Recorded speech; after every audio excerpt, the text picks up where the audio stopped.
If not for Chris Evans in the MCU, right now you'd think, based on every incarnation before him, that Captain America was a lost cause.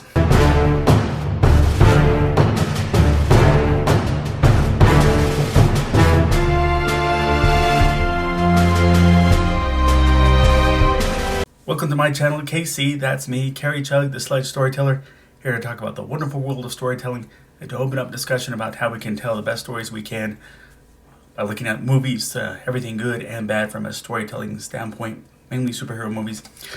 We're still talking about superhero movie serials. We're still talking about Republic superhero movie serials. After Captain Marvel last week, we're still talking about captains, and we're back to Captain America. So, a quick refresh. Movie serials were movies that were broken into 20 to 30 minute segments. They would be at the theater on weekends, each ending with a cliffhanger when it looks like the hero or a friend of the hero is facing certain death, so that would prompt you to go to the next chapter to find out how the tragedy was averted, and it always was. And the last chapter would end with the hero's final victory. Now, back at this time, 1944, with what is now Marvel Comics, it was called Timely Comics. And after seeing Captain Marvel to take his turn in 1941 and Batman in his first serial in 1943, they decided they wanted in on that action. So they got things started with Republic Pictures and released Captain America, that serial, in 1944.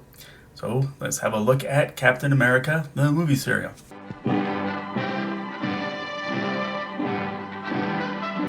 Looks like they found a good model of motorcycle for Cap.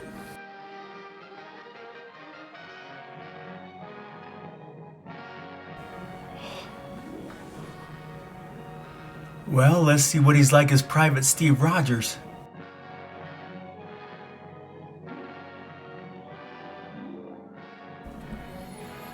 You think you had a better idea of making him a district attorney? Hold it. Captain America. What's happening in there? Carries a gun but no shield. Okay, I'll put that drama on pause for the moment. Long story short, Republic's story is that Timely Comics didn't give them enough reference material to make the movie serial faithful to the comics. And like I mentioned last week, it was common to just adapt a newly licensed character to an already written script. Hence, in spite of the fact that this came out when World War II was still underway, there is absolutely no patriotic feel to this Captain America depiction. My main focus is on the quality of production and storytelling. I defer to fellow YouTuber FizzFop, Unconnected, for the whole scoop on behind the scenes, as his access to the relevant sources is overwhelmingly better than mine.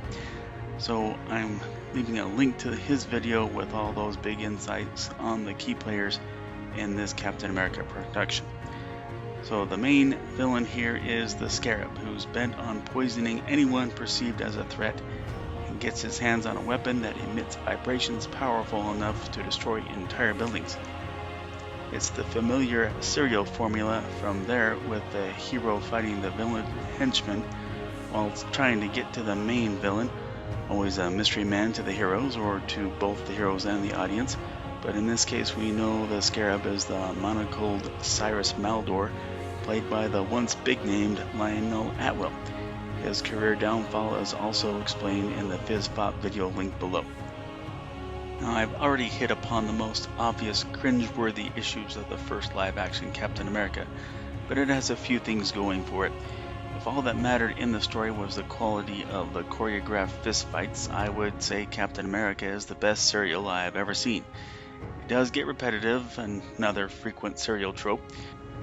There's nothing in the serial to indicate that Grant Gardner was empowered by the super soldier serum we trademarked with Captain America, but the punches are believable, and so are the moments of smooth agility. And that motorcycle I showed earlier on, he only rides that once, and it's not even his. Now, again, silly as it gets at times, it is well paced due to its direction. Between the two directors, Elmer Clifton was a rising star as a director during the silent era, before misfortune also struck him. That too is covered in the linked video. but he makes sure the action is well set up. He gets performances out of the cast that ranges from only a couple that are just okay with contrived gangster talk to very strong performance by Atwell. And the cinematography is above serial par. Dick Purcell as Captain America feels like the best Republic Pictures had available at that moment when it came to the serial. He's sturdy enough as an action star, and his look here ain't his fault. Chris Evans wouldn't look any better in that outfit. At times his lines come out sounding like an old man, but his New England accent sounds Brooklyn enough, as that's where Captain America hails from in the comics. No surprise, all Cap's fight scenes are performed by Purcell's stunt double, Dale Van Sickle, which I'll say was key to making the fisticuffs convincing. And I'll admit, it's hard to imagine how Cap's shield could have worked effectively in these fights. I wish we could have still found out. Again, Atwell delivers the best performance with a powerfully villainous charm, playing the Scarab. Everyone else is par for the course. Special effects go both ways. The miniature pyrotechnics are fantastic, though the key factors that made this the most expensive of all movie serials. And at times when it comes to the on-set effects, well...